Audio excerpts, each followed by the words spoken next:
They say if you love something, let it go. But what if you're never ready to do that? I lost the love of my life before I could even legally drive a car. And our love is something I don't plan on ever letting go of. Julian and I knew a love that will last forever. Kung hindi na ako magmahal, I'll at least know that at one time, I had a taste of something so extraordinary, so rare and so pure that I don't dare entertain the thought that I'll ever experience such a love again, and I am grateful for that. 19 ako noon when I decided I wanted to try dating again. I was so nervous about meeting people in person that I downloaded Tinder and resolved to try my luck on the online meat market. Ang pinakaunang match ko was with Julian. I was instantly drawn to him and his kind hazel eyes. Before I had a chance to message him, he'd already messaged me. Julian and I quickly bonded over our mutual love of German shepherds, and I extended an invitation for him to come and meet mine. I think I was considerably more excited than Arthur, my grumpy old German shepherd, was. Matagal ring wala sa isang relationship si Julian. At pareho rin kaming insecure na baka hindi ma-reciprocate ang mga feelings namin. But they were certainly developing, and quickly. He was leaving for a week to see his brother graduate from the Marines. I assured him I'd be right here, ready and excited to meet him as soon as he returned. Siya lang ang tao na I look forward to talking to every day, and I told him that. Nung nagkita na kami in person, the first thing I noticed was that he looked even more handsome than he had in his profile photos. Just stunning. Pareho pa kami ng height, and he had auburn hair and a smile that melted me from the very first moment it appeared. We shared a mutual love of puns and dad jokes. It was a perfect storm of attraction. I was already falling for him. It was only the third time we met nung may sinabi sa akin si Julian. He had a stage 4 liver degenerative disease. The survival rate at this stage is exceptionally low. He'd been battling it for 2 years already. He seemed to think this news would send me running away, but instead, the opposite was true. I wanted to be there for him in any and every way I could, and I was in awe of his strength and positivity when speaking about the illness. I could never be as strong as he was in those circumstances. Sigurado ako doon. I chided him for even considering I would be any less drawn to him as a result of this revelation. I'm here to stay, I told him. You're gonna have to be a lot more creative than that if you're looking for ways to get rid of me. Wala siyang sinabi. Niyakap niya lang ako. From then on, our relationship continued to blossom. Nagte-text kami every day and got to know each other's circle of friends.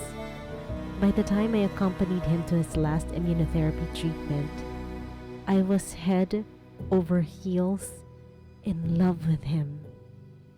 Just as I was about to message him, I received a message from him telling me that he had fallen deeply in love with me.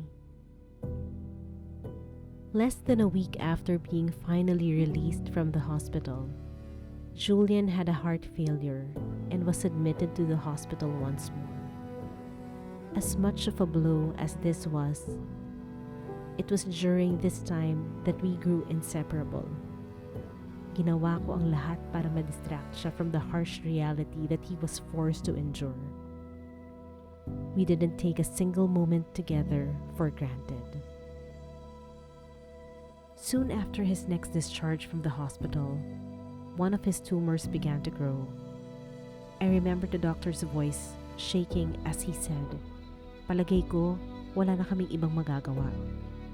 Julian was released with hospice care in April, and I moved in with him and his family, determined to make him feel as cared for and as comfortable as I possibly could. Nakaka-devastate ang side effects ng immunotherapy. His kidneys weren't working and he needed to undergo dialysis and testing. Nasa ospital siya for 3 weeks as his treating team struggled to get the situation under control. I was with him day and night, to the point that I knew I was getting on some of the nurses' nerves. Easter Sunday yon nung sinabi ni Julian na gusto niya akong pakasalan.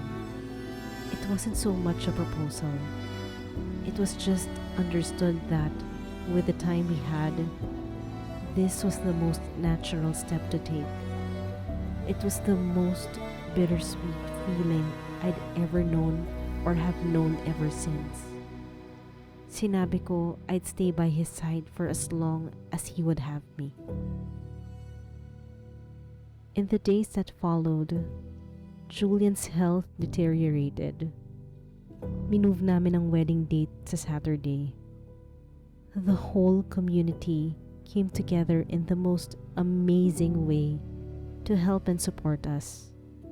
Nag-donate yung isang neighbor namin ng kanyang wedding dress and it fit perfectly.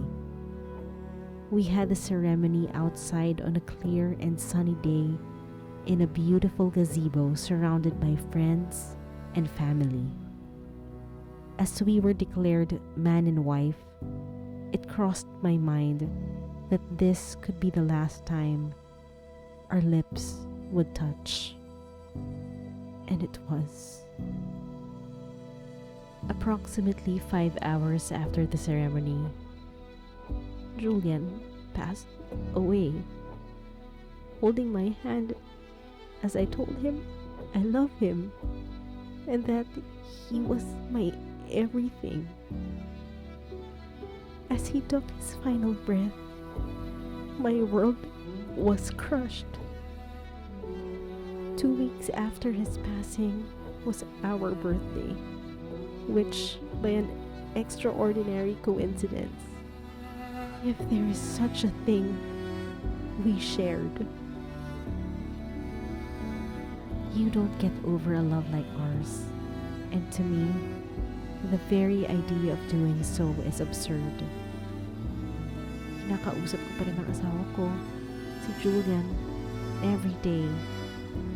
Of course, I can't hear him when he answers me, but I'd like to think that on rare occasions that I experience peace or tranquility, that's him speaking to me through my heart. I've tried my best here, but I'll never be able to find the right mix of words to convey the depth of my love for Julian, because it goes so far beyond words. It's a feeling that can only be written with stars.